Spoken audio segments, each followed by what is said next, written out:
Get on the radio every day in white-owned companies, white-owned stations with white-owned sponsors that play the role of hypersexualized, hypercriminalized male.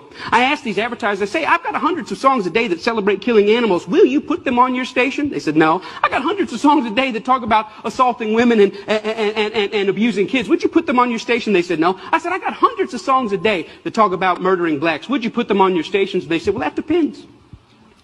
Depends on what? Who it's done by and who it's branded for. Because if we can get black folks to sing about it and we can brand it for our youngest black audiences, I think there's money to be made. I think there's American appetites to see these people that way.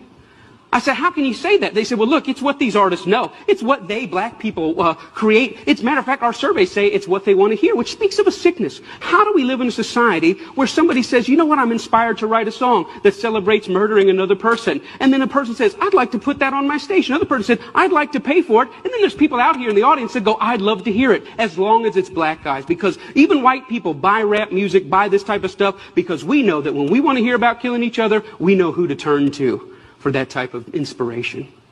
We call it our music. We say we own it. White people buy more rap than black people. Yeah, but we're very careful to turn it down at the stoplight when other black people are there. Why? Because we know we're just pretending. For them, it's more authentic and real. I always ask the companies, what about your name? What about your brand? What about your value? And the largest radio company in the world said this, it's okay